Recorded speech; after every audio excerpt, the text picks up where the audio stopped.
Guys, you're watching Go Doctor Who, and this is a video of me talking about why I love Doctor Who.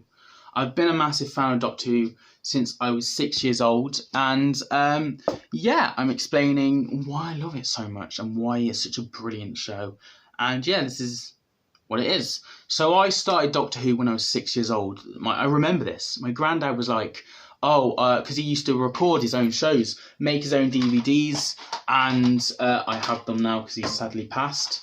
I'll get that disc in a minute. And he used to film loads and loads of stuff, and try and make his own cases, I guess.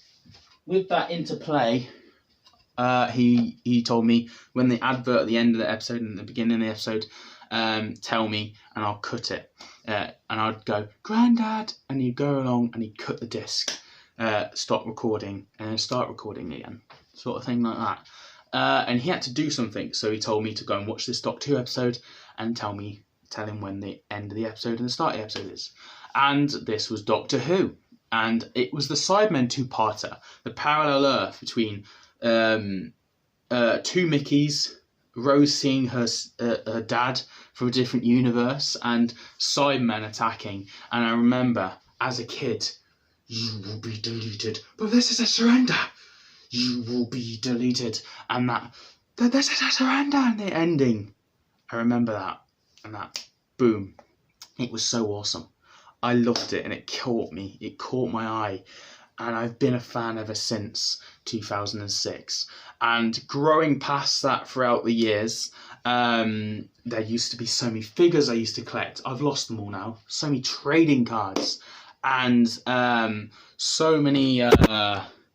so much Doctor Who stuff and Sonics, and anyway, yeah, I've loved it. I loved it. It was definitely a time to be a Doctor Who fan. Everyone was talking about it back in the day. We used to run around in the playground pretending to be Cybermen, and once you get deleted or killed, you turn into a Cyberman and then you join the journey, taking out everyone. Or the Ood, and we had different stages of the Ood when it comes to Series 4. You got the Rabbit Ood where you could run, and you got the Slow Ood, and there would be seconds, and then suddenly the Ood would turn into Rabbit Ood, and you'd have to run, and you'd pretend to be soldiers and take them all out. We used to do that in the playground as a kid, and it was huge. We also, until football, But anyway, we used to have trading cards, and we used to swap them all the time. Doctor Who cards were a big thing for about 2 years, at least. From, I remember, 2000, between Series 3 and Series 4, there was a massive, and the David Tennant special, there was still Doctor Who trading cards and being dealt with, or us playing them games. And growing past that, again, towards the end of primary school, Matt Smith took over and everyone kind of stopped and started playing football. I continued on. There was a few of us, and we would occasionally talk about it and stuff like that. And the Pandorica and the closing, I remember talking to vaguely someone. And then going past that, still loving the show. Secondary school happened, still loving the show. And there's a few people from primary school like, "Oh, you the kid who liked Doctor?" Yeah. "Oh, this kid likes it as well." And I was like, okay, cool. Just because we like Doctor Who, we're not going to get along. But anyway, I moved past that. There's hardly anyone in secondary school that liked Doctor Who, honestly. I tried to play it cool. And one time I told my teacher that I liked Doctor Who, and then she said it to the class, and then everyone found out, and I was like, screw it, this is me. And going past that even more, I've always been a fan. To the 50th anniversary, suddenly everyone jumped back on again. David Tennant's the Doctor, so there was like, "Oh, I haven't watched this in David Tennant, I'll watch it."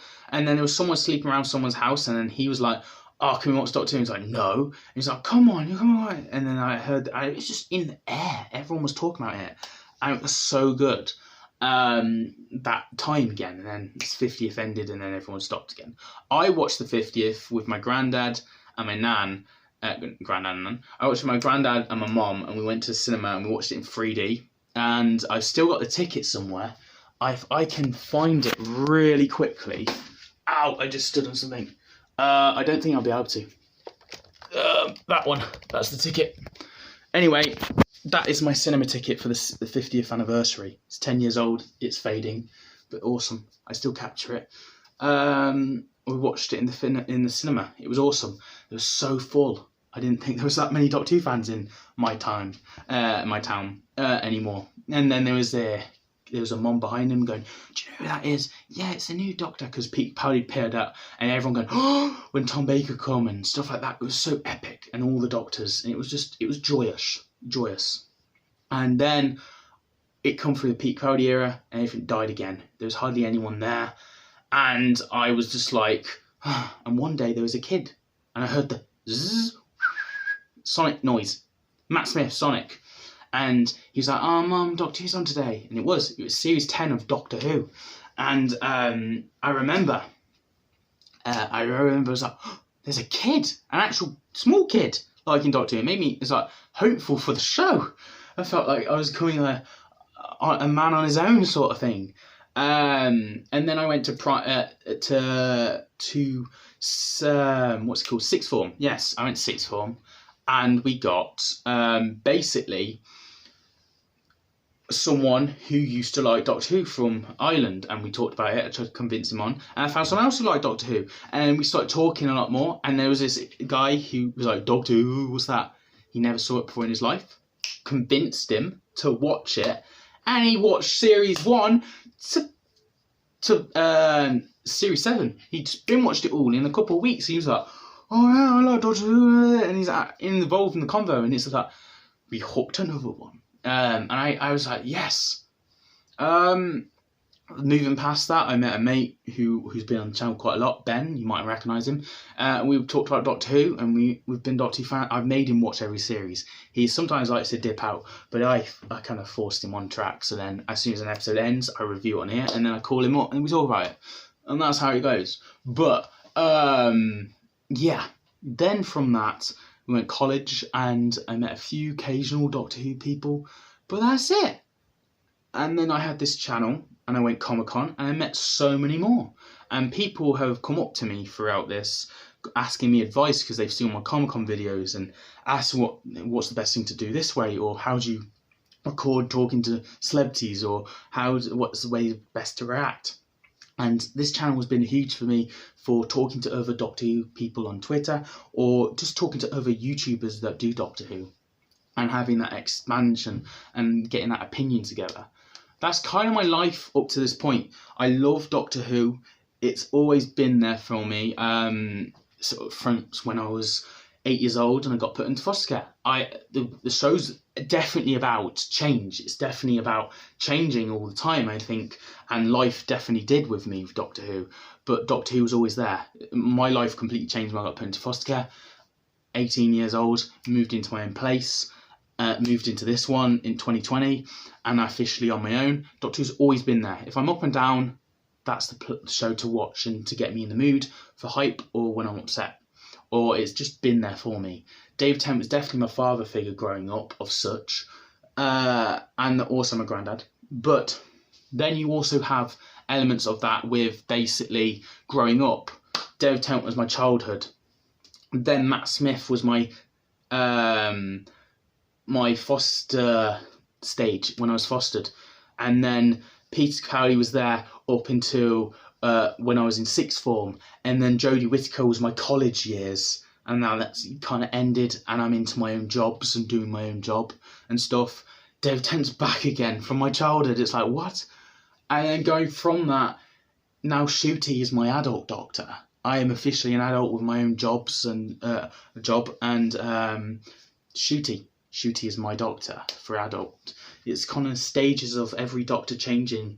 This is a moment in my life sort of thing, stamping it, I think. But yeah, that's Doctor Who to me. I love it.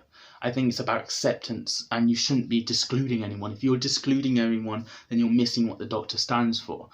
Why I love Doctor Who is because it's always been there for me. It's always taught me for right from wrong, and it's also a fandom that you can just let rip on and just enjoy.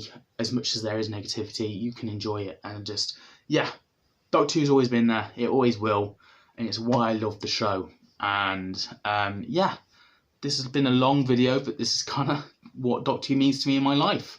Hope you enjoyed. There's a trailer about to air now of my final video as Go Doctor Who, where we change into the Geeks Assemble, and we talk about not just Doctor Who, but James Bond styles, Marvel, DC. Definitely the place to be for a geek like me. The Geeks Assemble is what Go Doctor Who's changing into. very soon, but my final video as Go Doctor Who is coming out very soon. So here's the trailer for my final video as Go Doctor Who. Hopefully you enjoy. See you guys for another video very soon to do with Doctor Who.